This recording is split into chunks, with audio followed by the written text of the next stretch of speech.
Hello বন্ধুরা, আজ কথা হলো কেসরি 2 মুভিটা নিয়ে। যদি আপনি কেসরি না দেখে থাকেন তাও এই মুভিটা দেখতে পারেন। কেসরির পর থেকে এই মুভিটা শুরু হচ্ছে না। মানে কেসরির আলাদা একটা স্টোরি ছিল, এটার পুরো ডিফারেন্ট একটা স্টোরি। এখানে স্টোরি দেখানো হয়, আমরা সবাই জানি 13ই এপ্রিল 1919 সালে জালিয়ানওয়ালাবাগের জেনারেল ডায়ার প্রচুর মানে 1625 জনের ওপর নিকথ্যভাবে গুলি চালিয়ে মেরে দিয়েছিল। আমরা সবাই এই স্টোরিটা জানি, কিন্তু এই স্টোরিটা কেন জানি সেটাই এই মুভিতে আমরা দেখব। তো জেনারেল ডায়ার তো 13ই এপ্রিল 1919 সালে সবাইকে গুলি চালিয়ে মেরে দেয়। মেরে দেওয়ার পর মানে জেনোসাইড যেটা বলা হয়, সেইখানে তো আমরা লিড রোলে দেখবো অক্ষয় কুমার, আন্না পান্ডে এবং আর মাধবনকে। তো আন্না পান্ডে এবং অক্ষয় কুমারকে লড়তে দেখবো এই জেনারেল ডায়ারের এগেনস্টে, যে সে ইচ্ছা করে সবাইকে মেরে দিয়েছে। কিন্তু জেনারেল ডায়ারের বক্তব্য অনুযায়ী তারা সবাই টেররিস্ট ছিল। কিন্তু তখন অক্ষয় কুমার তাকে প্রশ্ন করে, তারা যদি টেররিস্ট ছিল তাদের হাতে কী অস্ত্র ছিল? তো জেনারেল ডায়ারের হাতে মানে কথা বলার মতো কিছু ছিল না। তো জেনারেল ডায়ার ছলে বলে কৌশলে যাদের পেরেছে সবার মুখ বন্ধ করে দিয়েছে। শুধু জালিয়ানওয়ালাবাগই শেষ না, যারা এর বিরুদ্ধে প্রতিবাদ তুলেছিল তাদের সবার মুখ বন্ধ করে দিয়েছে। তো ফাইনালি অক্ষয় কুমার তার বিরুদ্ধে লড়ছিল, কিন্তু জেনারেল ডায়ারের পক্ষ থেকে লড়ছিল আর মাধবন। তো আর মাধবন অক্ষয় কুমার আর আনন্দ পান্ডের এগেনস্টে গিয়ে কেস লড়তে থাকে, কিন্তু লাস্টে যখন আর কোনো অপশান না দেখে তখন আর মাধবনও একদম তার বিপরীত হয়ে যায় এবং অক্ষয় কুমারকে সাপোর্ট করে না, কিন্তু তার বিপক্ষেও যায় না। তো অক্ষয় কুমার প্রুভ করে দেয় যে ইচ্ছা করে জেনারেল ডায়ার জালিয়ানওয়ালাবাগ কাণ্ডটা ঘটিয়েছিল, কিন্তু তারা এখনও পর্যন্ত স্বীকার করে না যে তারা ইচ্ছা করে এই ঘটনাটি ঘটিয়েছিল। তো এখানে আনন্দ পান্ডে থেকে শুরু করে অক্ষয় কুমার এবং আর মাধবন সবার অভিনয় নিয়ে কোনো কথা হবে না। জেনারেল ডায়ার থেকে শুরু করে যারা ইংরেজরা যাদের দেখানো হয়েছে, যারা অ্যাক্টিং করেছে, অসাধারণ লেগেছে আর স্টোরিটা অসাধারণ।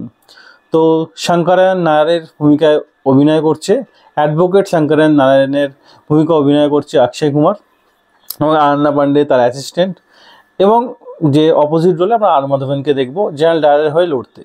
তো এখানে কোর্ট রুম ড্রামাটাই ম্যাক্সিমাম দেখানো হয়, মানে সেকেন্ড হাফের পর থেকে, যেখানে ফার্স্ট হাফে আমরা শঙ্করায়ণ নায়ারকে একটা বড় অ্যাডভোকেট এবং ইংরেজের পক্ষে লড়তে দেখেছি, কিন্তু সে সেকেন্ড হাফের পর থেকে ইংরেজের বিপক্ষে চলে যাবে। ফার্স্ট হাফ এঙ্গেজিং, কিন্তু সেকেন্ড হাফ আরও বেশি এঙ্গেজিং। জাস্ট মুভিটা অসাধারণ, মন ছুঁয়ে যাওয়ার মতো একটা মুভি।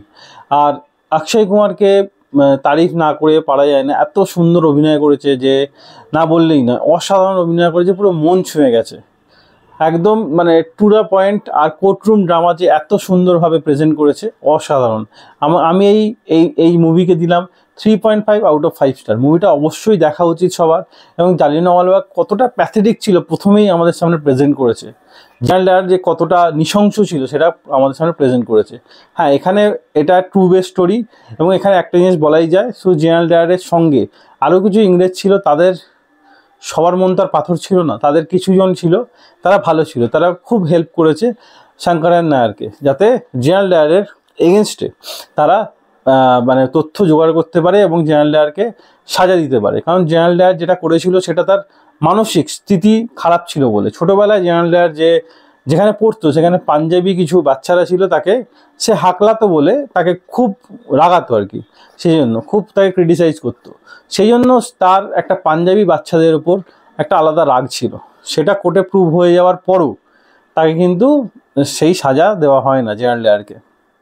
তো যাই হোক, তো তারপরে আবার দেখানো হয় যে সে সেই রাগের কারণেই সে স্বীকার করে অক্ষয় কুমার, মানে নায়ারের সামনে, অ্যাডভোকেট নায়ারের সামনে, যে সে রাগ থেকেই এটা করেছিল। হিন্দুস্তানি বাচ্চাদের ওপর বা হিন্দুস্তানিদের ওপর তার একটা প্রবল রাগ, সেই রাগ থেকেই সে সেই 1650 জনকে নিকথ্যভাবে নিরস্ত্র হিসাবে তাদের দাঁড় করিয়ে গুলি করে হত্যা করে। শুধু হত্যা করে, শুধু তাই নয়, আধ ঘন্টা ধরে তারা যাতে কোথাও ওখান থেকে বেরোতে না পারে, তারা যাতে কেউ বেঁচে আছে কিনা সেটা পর্যন্ত আধ ঘন্টা ধরে দেখে যে তারা বেঁচে আছে কিনা।